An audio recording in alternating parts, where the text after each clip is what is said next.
This is episode 4 of Real Talk Basketball with your host, Malcolm Lee. Today we got the battle of the regions, North, East, South, all parts of London. We're going to go in and talk about Real Talk Basketball, find out which player is the best player in London, which side is the best side.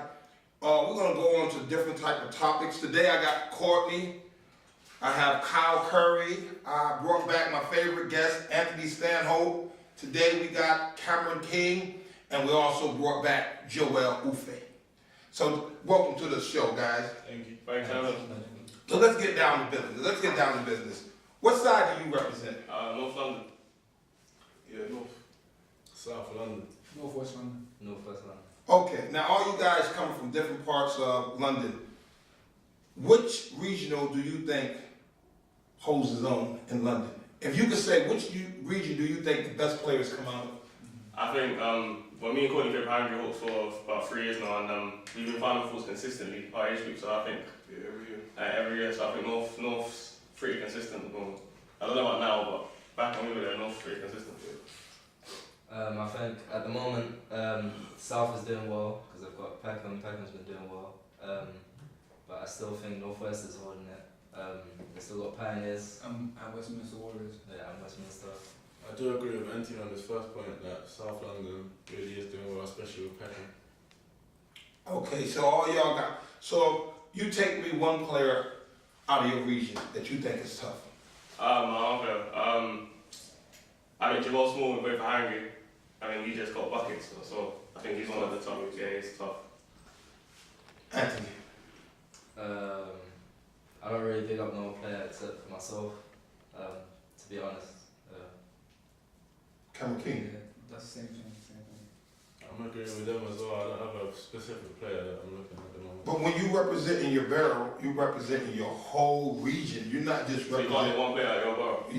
Your bar is so nice. I believe It's a team sport though. I believe it's a team sport. It doesn't take only one person to win a game. But Harrogate did their thing with Yeah, I know, they have a team of the players. Yeah, but Yeah, scoring wise, you had one player leading you in scoring, really.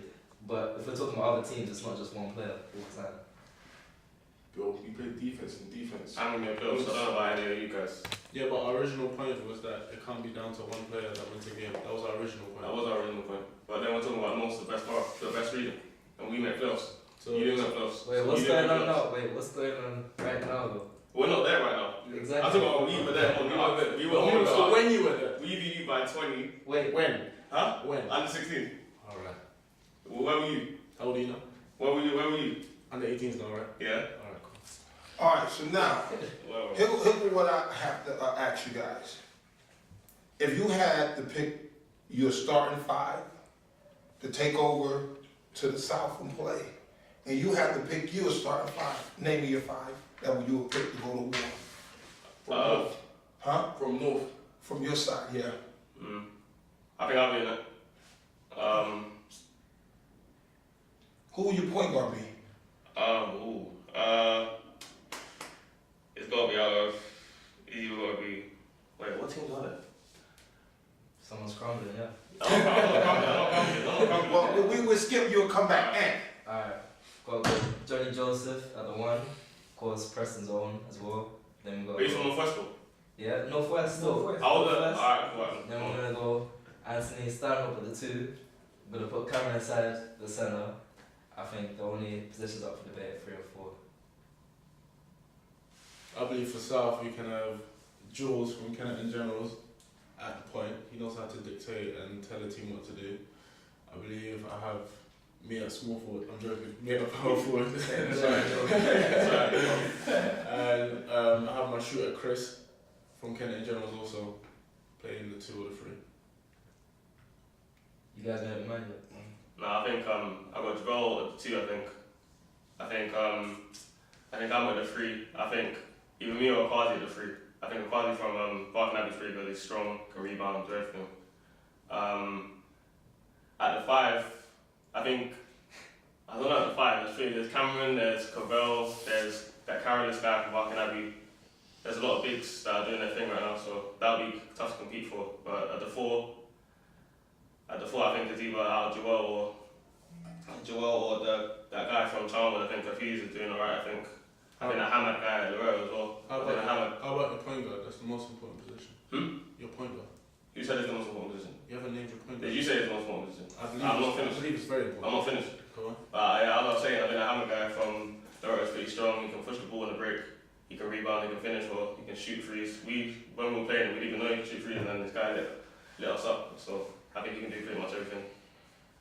And the one I think is either going to be Johnny or I think Calvin from Barkinelli as well. So, besides me, who would your coach be? Y'all gotta name a coach from your region. Who would your coach be? It's got to be Frank, fam. It's got to be Coach Frank. Coach Frank. It's got to be Coach Frank. Who would your coach be? There's a lot of good coaches. I'm not too sure. Not sure. I'm 100% Junior Williams. Like everything I know so far, he taught me, and I know how to do different styles of play. I know how to use different styles. Why would you pick Frank? Huh? Why Frank? Because he's the one who taught me the game of basketball. I remember I didn't know, I was a scrub when I first come to him. I couldn't hit it up. I couldn't do anything. But then over the 3 years I've been there, I think I improved so much over there. And then I think coming here pushed me even further. Because it taught me stuff that he might not have known. And then coming here developed my game even more. Why Junior Williams? Not only physically and like playing with the ball, he taught me how to like be mentally stable, like to discipline myself and stuff. We haven't got a coach from your side. There's none. I might agree with Carl on the Frank because he did teach us to play hard. Taught us playoffs as well. Yeah. Cameron? I don't know any coaches like in London. So you're telling me you've been playing that long in London and there's not one coach you know? There was one when you played for Oxford, didn't it? And then we beat you by 8. Nah, I was, He's a good coach. He's a good coach. He said we beat him by 8. He said I we beat wasn't him on by 8. that team. You were there, I wasn't remember you. there. I remember wasn't you. there. We beat him by 8 2 weeks in a row, and then I he's like, I wasn't wasn't there. there, I wasn't there. I remember I you. wasn't So here goes my next question to you guys. We have the jokes. You saying you're regional, he's saying it's regional. My question is to you. You guys left your regional and you're up here in Preston now. Tell me your hardest player you done played against when you was in London. Who was the toughest competition you had to go in? Because every time you played against this guy, you know you had to bring it.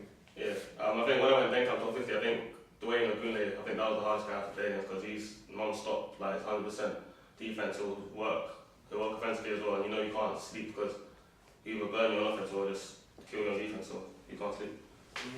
Maybe Jason Witter. If you signed off him, he'll shoot the ball well, and he can get to the basket too. So especially in the younger days, Jason, yeah. I think Jules Luther from Kenton Generals because he just constantly had energy to go at you, so it taught you how to be like resilient and try to stay in your defensive style. You mentioned Ken and General a lot. Are they good? Yeah, I'm very happy from where I came from. Are they National League? Are they I'm very happy National from where I League? came Locally? from. I'm very happy Are they from where I locally? came from. Cameron. Mike Martin. I think he used to play for London Lions. He's like my size as well. Like he's as tall as me, but he's got a bigger body than me. So like playing inside and like guarding him outside, it's a challenge. Well, whatever club I've been at, I've always been pushed. Like, there's always been good guards, so I think Johnny always pushed me. I think Ahmed from Westminster always pushed me. Yeah, just wherever I went, there's different players. Now, we done named it toughest player in London. What's your toughest player you done faced up north so far? Danny Miller's got to be one of them because I remember he dropped 31 on me and Jermaine Travelado, and he just dropped 31 on us.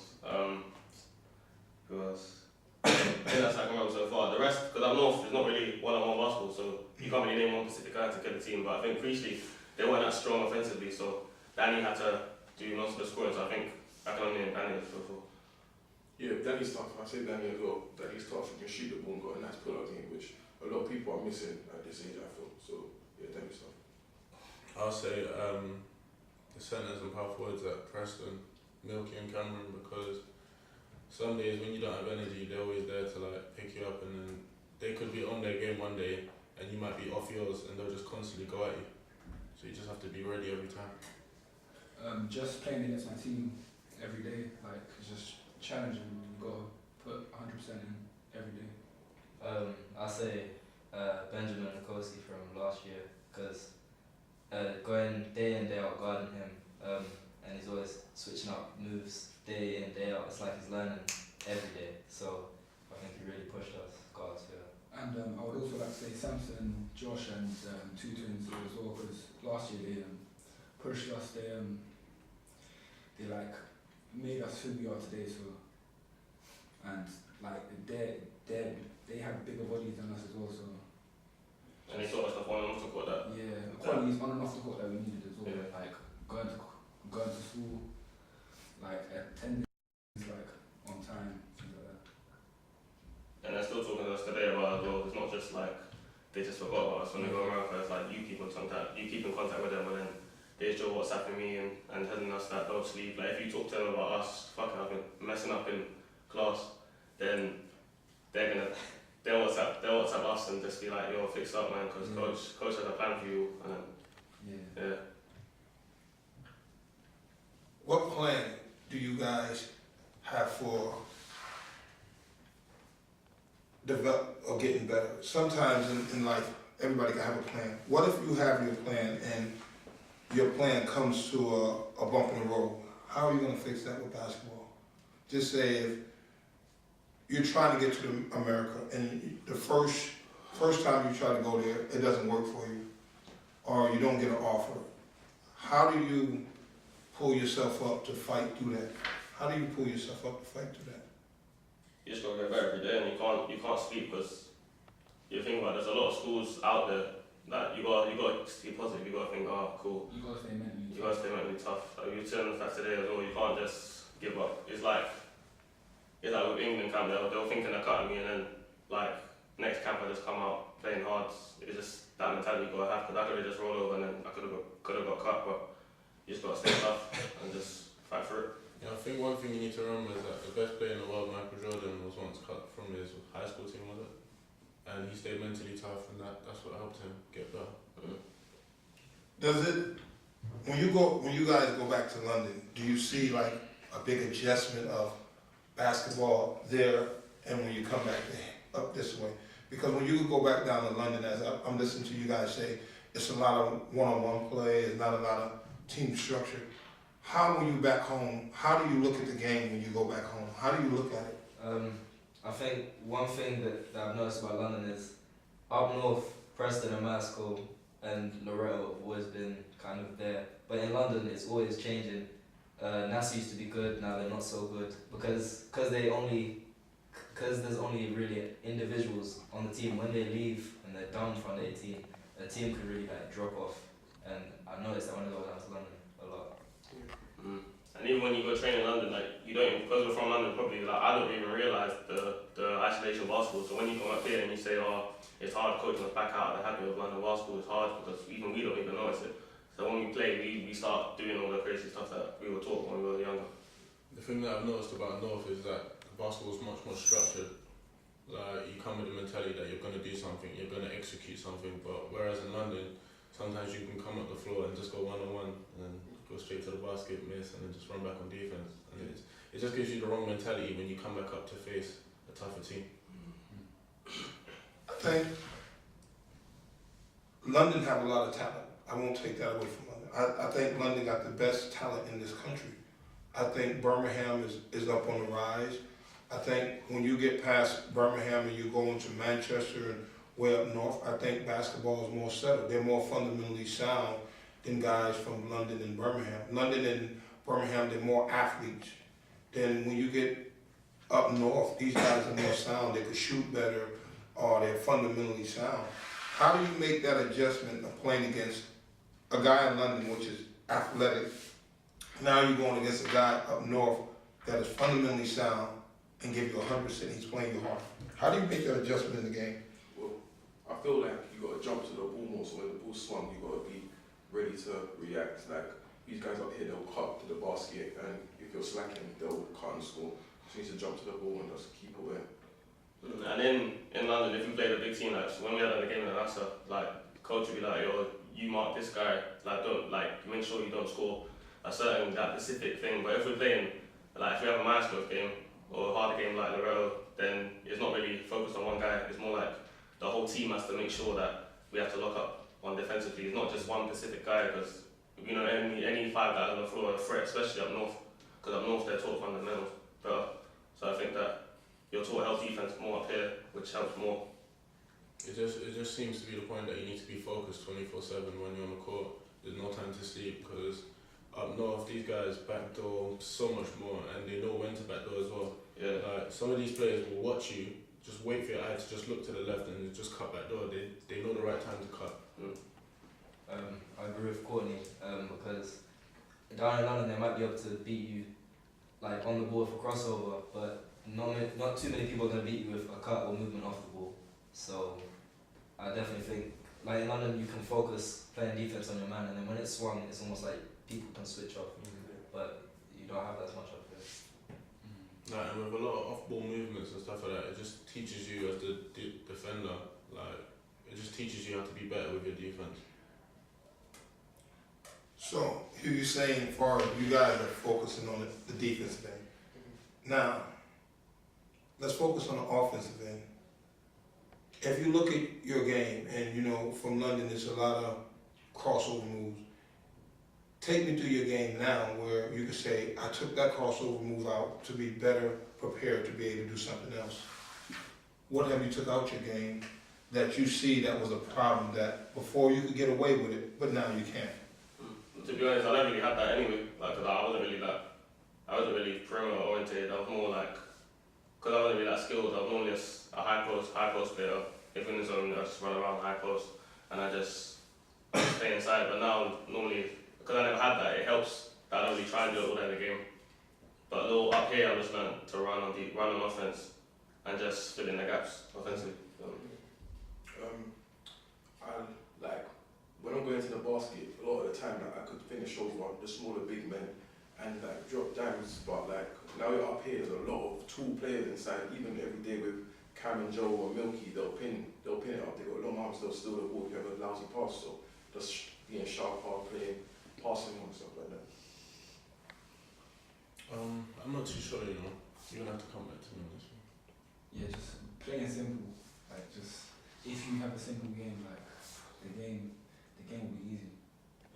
I think that it's good for me that the 2 years that I've been here, I've been playing against a lot taller players. Like last year, we had the older guys, and all of them were over 6'2", and they all had long arms. So some of the passes that you could make down in London, you couldn't make. And then it's the same thing this year. We've got people with long arms that's all. We've got Kyle and Danny were above 6 foot, above 6 foot, and the same you can't make those passes. So I think that's probably the biggest adjustment.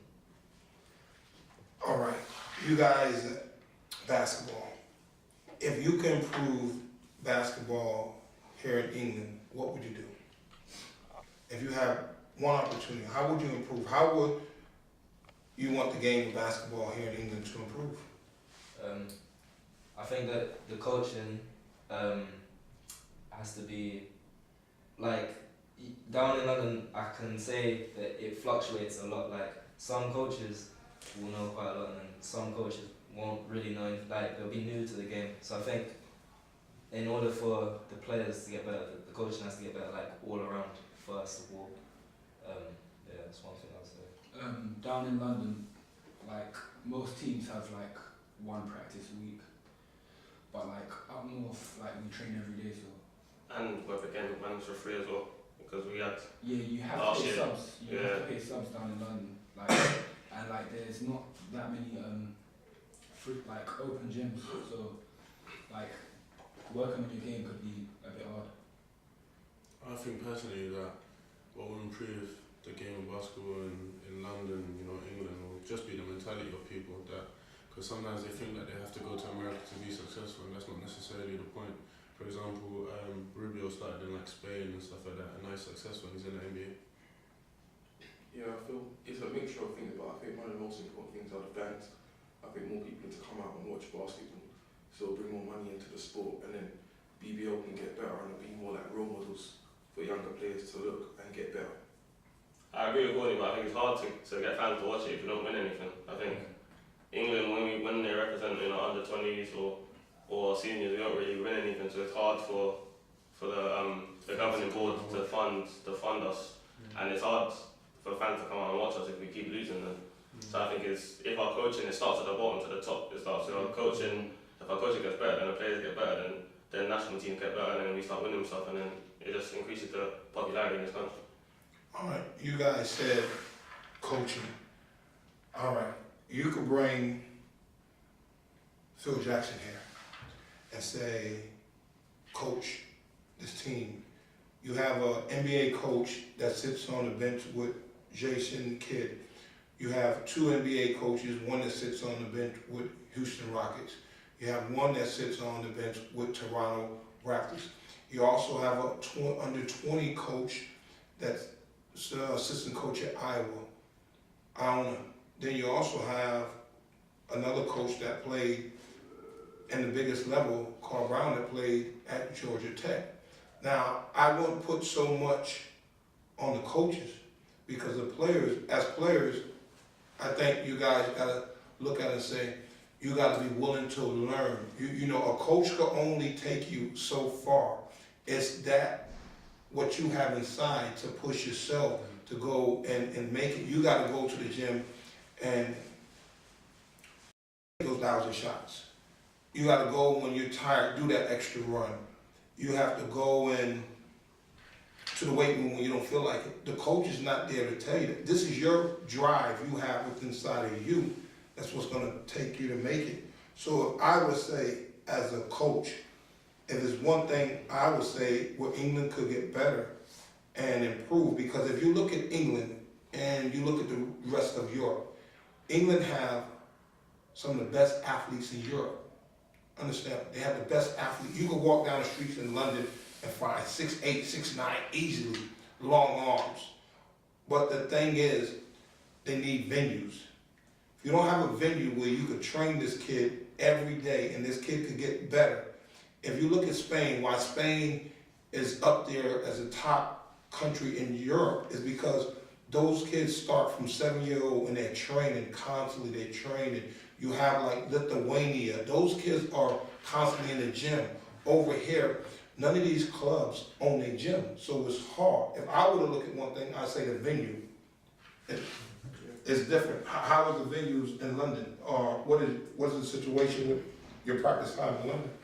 I feel it's limited, and a lot of the time it's a sports where there's hockey, football, badminton, tennis, old people club, young people club, so it's like the time's limited, and once you gotta go, you can't put extra shots afterwards, and the coach can't focus on the little finer things like stopping the play and coming back and saying this one right, this one right, this one right.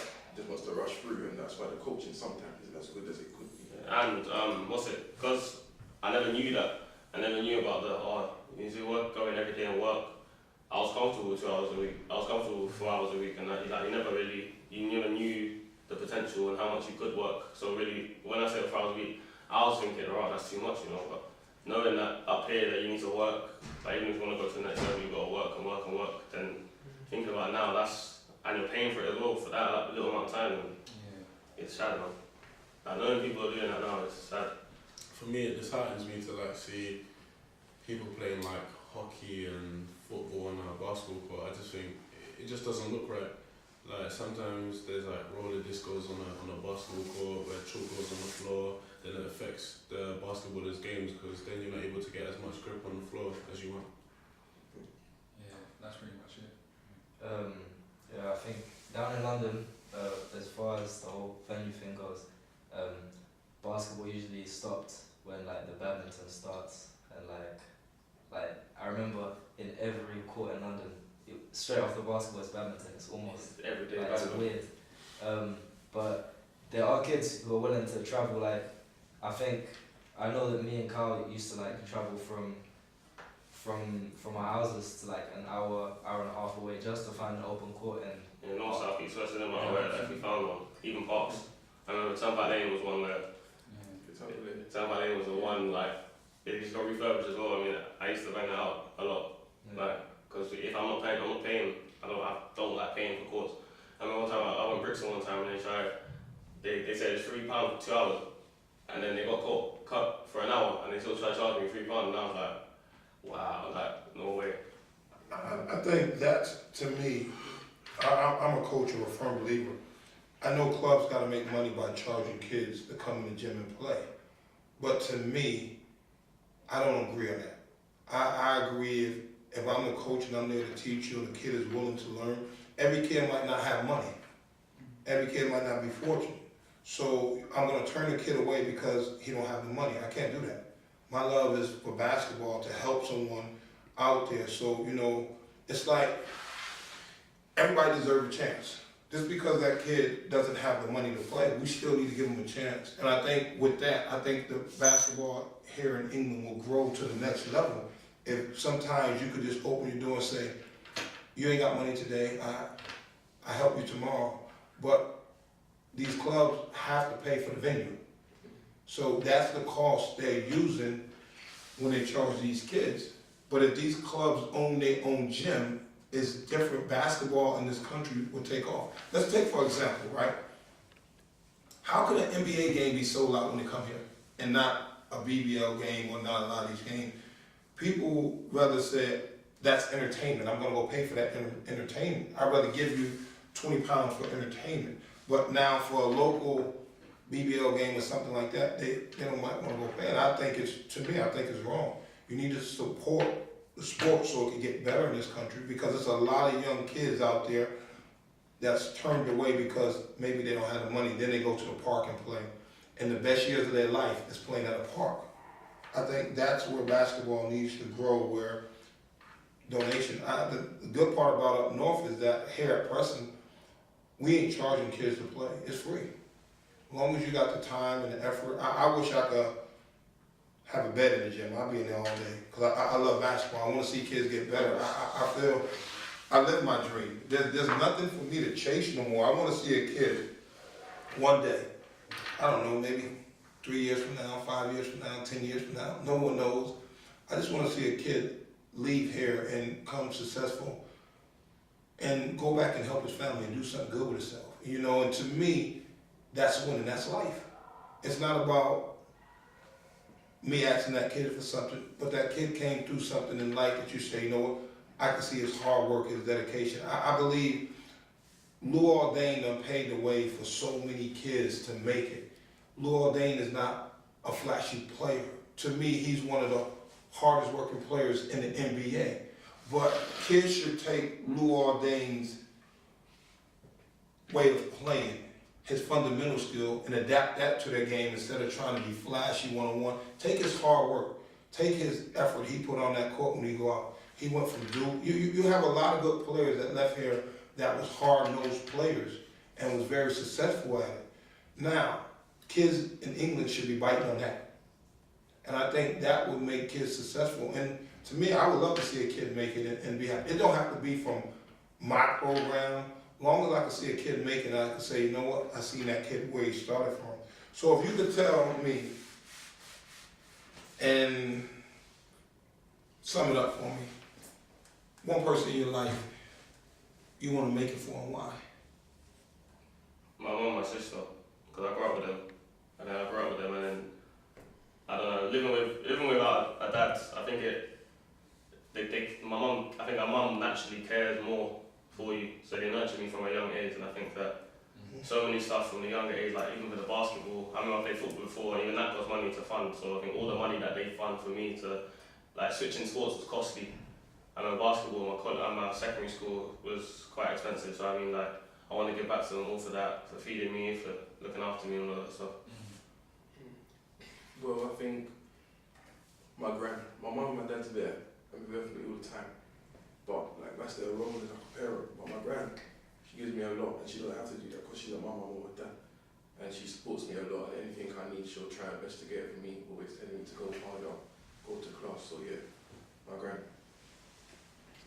Well, one of my goals in life is just to do something great for my mum and my family. So I believe if I make it first for myself, then I'll be achieving the goals of helping my mum and helping my family. My mum and my siblings, because my mum's been there for me, like, ever since, like my dad passed on. Like, she's just always been my rock, and my siblings have always been there for me as well, so just giving back to them would, like, mean the world to me. Just overall, yeah, overall my seeing my parents wake up early in the morning to go work, like every single day, even if they were tired or whatever.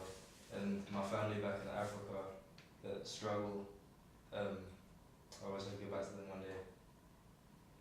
You know, I can understand where you guys come from because you know what? A lot of young men in life that's playing this game of basketball, some are not fortunate enough to come with a mother and father in the household. That's why, you know, I try to teach you guys every day that mentality of losing, you shouldn't accept it because I grew up with just a mom and no dad, so I understand about losing. That to me, not having my dad around, to me that was losing.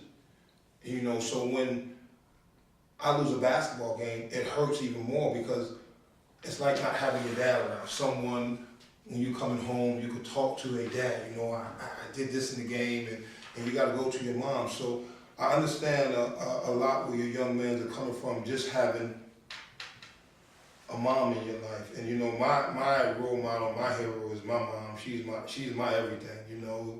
Without her and her hard work, I wouldn't be the man I am today. So I understand a lot where your young men are coming from with just like your moms. Now, we're closing the show on that. It's good to have these guys here. We went from the best side of basketball to talking to real basketball. But what we have to do is put an all-star game together, the North, the South, and you know, Northwest, to come together and play. But guys out there and people here, stay tuned for the next one. Remember to always follow your goal in life. Never let no one cheat you. Because you know what, the hardest thing in life is not giving 100% and not being the best at what you want to do. Achieve your goals, aim for the sky, and let the Lord lead you. Peace, we out.